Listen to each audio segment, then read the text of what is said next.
Hey everybody out there in YouTube land, Jake, the OneManBand is back again, bringing you a RWBY video. This is the video that is basically going to be getting the Feedback Video 3 title, although I'm not going to be calling it that. Basically, I'm just going to be, I guess, overly reviewing a few key points from one of the episodes. That's episode 6, by the way. Out of the 3 videos that were supposed to make up the feedback video, episode 6 is the one that got the most dynamic and just most in general comments. Basically stuff about Cinder and Crow and Summer Rose and Yang and all this stuff going on. So basically I read some of the comments. I'm gonna give you guys them back with what I thought about them. Stuff along those lines. You know the drill. Or maybe you don't. In that case, you should probably go watch the other feedback videos. It'd make a lot more sense what I'm talking about. Alright, first off, the whole situation with Crow. Now, you guys stated that RWBY calls Crow her uncle, while Yang just calls him Crow. Now, while this may just be something they do because Yang's older, so she just refers to her uncle by his name, and since RWBY's younger, she still calls him uncle. A few of you suggested that either Crow is just Summer Rose's brother. He's not the brother to their father. He is Summer Rose's brother. So technically, he wouldn't be Yang's uncle, but he would be RWBY's uncle. And then a few of you suggested that maybe he's kind of a godfather. He's not really related by blood, but he's just kind of that godfather status because he was on the same team with their father and Summer Rose. Another thing you guys talked about is that you basically shot down the whole thing with Yang and Cinder mother-daughter relationship pretty quickly. And I expected you guys to, because like basically the day after I uploaded that, I was all like, why did I even say that? That's an idiot thing for me to say. Why did I even seek that? So kudos for you for shooting that down, but a few of you thought that maybe there is still a relationship by blood there. So maybe Cinder is Yang's half-sister in some way. They have the same mother. Well, who knows? I mean, it would account for the reason why both of them have some form of burn, fire type battle moves. I can't talk. But although Yang's semblance is burn and she basically goes Super Saiyan, we're not sure what Cinder's semblance is. All we know that she is really preferable to burn dust, and that she probably has infused her body with burn dust. So as of Yang and Cinder being related in any way, I mean, probably not.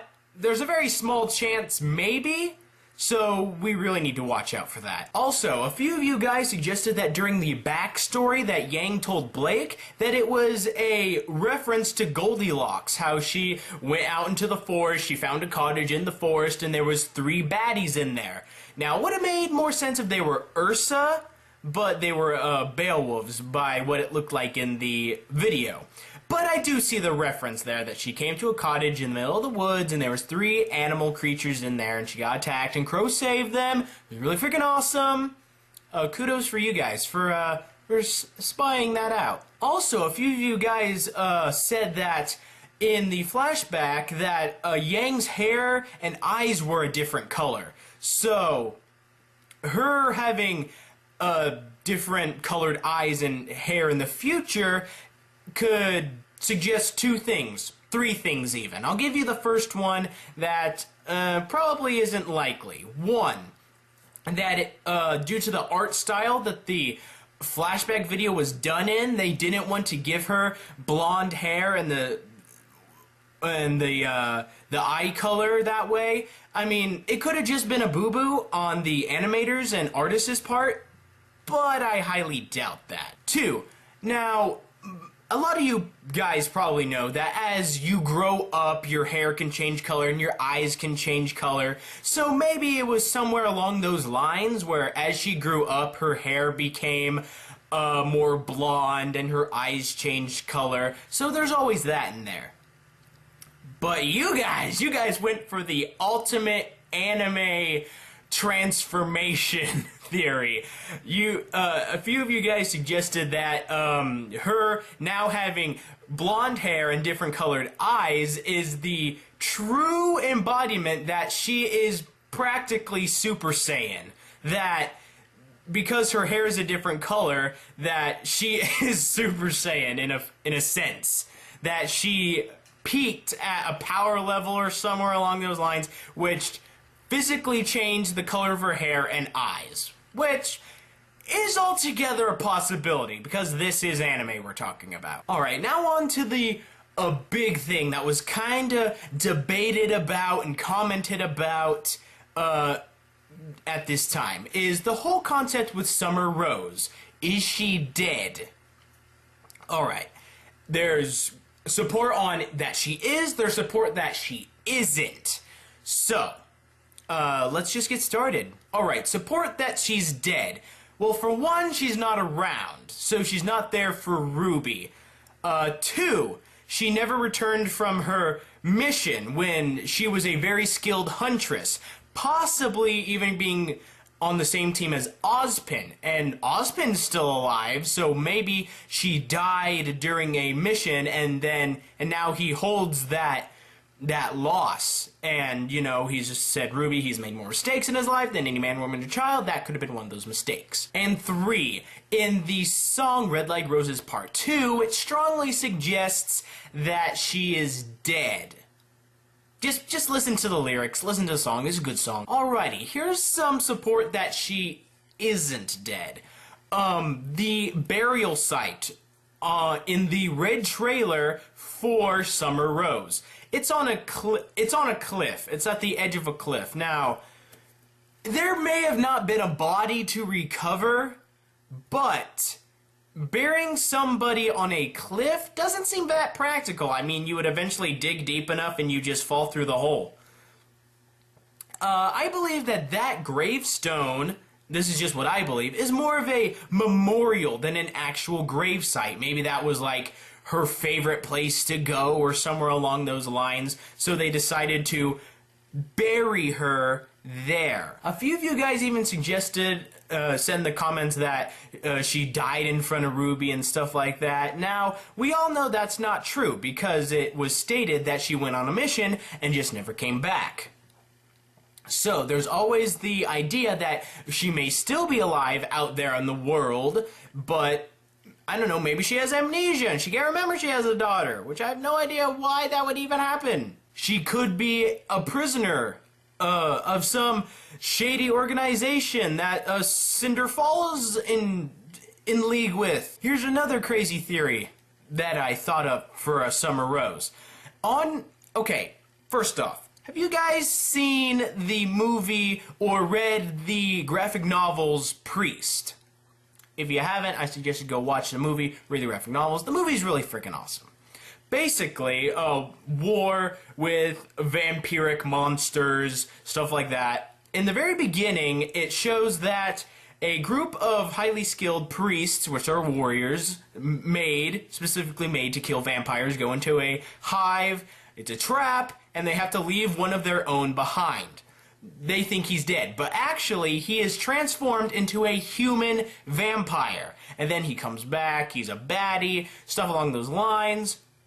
What if something similar happened with Summer Rose? You know, maybe Ozpin and Summer Rose and a few other huntsmen and huntresses were gonna go to a grim nest or catacomb system to like wipe them out or find a really powerful Grimm to take them out, but it totally backfired, and what ended up happening is that Ozpin was forced to leave Summer Rose behind, and now she's consumed with grief, she's been brainwashed, she's been infected with a Grimm virus, and now she's working with them? I mean, who really knows? We don't know that much about the Grimm. We don't know if they can infect people. We don't know if people can become Grimms. I mean, obviously, because Grimms come from something. We do know that Grimms feed off of negative emotion and grief. So, what if a person became an embodiment of grief and negative emotion? Wouldn't that technically make them a Grimm in human form? That's something to think about. Really. But, to be honest, you guys, the whole, concept with Summer Rose either being dead or being alive, it's gonna be debated. Forever. Until we see a body. Until we see a body, oh, she's alive, or oh, she's dead. Until we get concrete, hardcore proof, until Monty grabs a microphone and says, Summer Rose is dead. You know, until he says that, we're gonna have people saying, oh no, she's still alive, or oh no, she's dead. So, let's just enjoy this time when we can still debate these things. Because once we get the information, then all the fun is gone. I mean, honestly. Alrighty, guys, that was like the big thing about those 3 videos that I really wanted to cover, especially after you guys were all like, oh, but you should still talk about this stuff. I'm really glad that you guys poked me enough for me to get to do this. I hope that I have just given back to you guys what you were looking for me to do. I mean, doing these feedback videos are hard on the fact that they are time consuming, and I have to take a lot of time to edit them, stuff like that, but I do believe that deep down in their core that they're fun. So, anyway, that's gonna do it for this one. Like and favorite if you've enjoyed, subscribe, of course. Leave your comments, theories, all that cool, good stuff down below. I will see you guys next time I'm out there in YouTube land. The next feedback video for episodes 8, 9, and 10 is going to be coming out soon. And by soon, I actually mean soon. I'll see you guys whenever.